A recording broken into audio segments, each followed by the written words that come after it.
Entre 21h et 22h, on va prendre un petit peu la direction de la Drop Zone D. On en a parlé ce matin d'ailleurs, hein, avec la prise de l'écluse de la Barquette par le lieutenant-colonel Johnson. Et dans tout ce secteur, la journée du 6 juin, on va être surtout sur de la position, du positionnement de paras qui vont tenir des zones. Ils vont les tenir, ça va être le cas de Johnson qui va tenir cette écluse de la Barquette et ce carrefour, du Hell's Corner.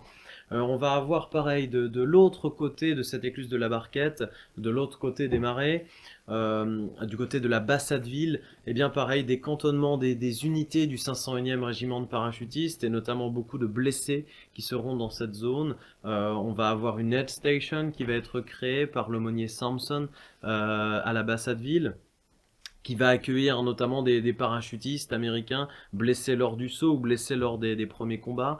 Et on va avoir notamment pareil, la contre-attaque venant de 40 ans et de Brévent sur ce secteur. Il faut savoir que l'armée allemande utilisait à ce moment-là des ponts qui n'existent plus aujourd'hui. Les ponts de Brévent, deux ponts notamment, étaient créés à ce moment-là par l'armée allemande, un pont piéton et un pont véhicule. Et ces ponts, en plus de l'écluse de la Barquette, vont être le rôle des hommes qui atterriront sur la drop zone D, la drop zone la plus bas, hein, sur l'ensemble des DZ, celle qui est la proximité de 40 ans et de Saint-Côme-du-Mont. Ils vont avoir pour rôle notamment les hommes de Johnson de prendre cette écluse de la Barquette. On va avoir également une autre unité, un autre bataillon de la 101e, le 326e Engineer, qui aura pour rôle de tenir les ponts de Brévent notamment.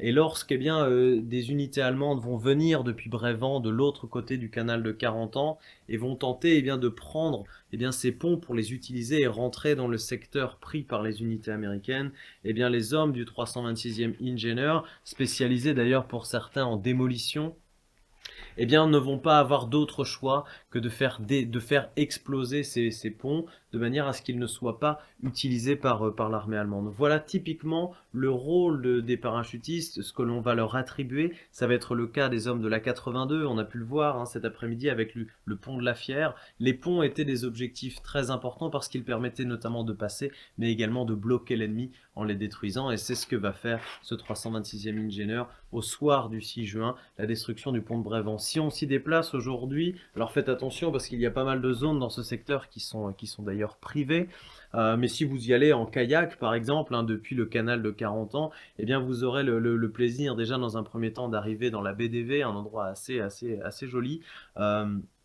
Et vous aurez la possibilité de voir ce qui reste de ces ponts. Il reste que les embases de chaque côté. C'est la seule chose qui a tenu par les explosifs du 326e Engineer qui était positionné là et qui n'a pas eu d'autre choix que de faire exploser ces ponts s'ils n'arrivaient pas à les tenir. Alors ils auraient peut-être pu les tenir, hein, certains écrits parlent qu'ils auraient fait exploser peut-être pour rien ou quoi. Toujours est-il qu'ils ont dû le faire. Et aujourd'hui, ces ponts n'existent plus. Et s'ils l'ont fait, c'est que voilà, ils avaient pour mission de le faire et que la situation était trop insoutenable pour pouvoir continuer de les tenir. On va avoir donc pareil, toute la journée du 6 juin, toute cette zone qui va être prise par le 501e régiment de parachutistes, le 326e Engineer dans ce secteur.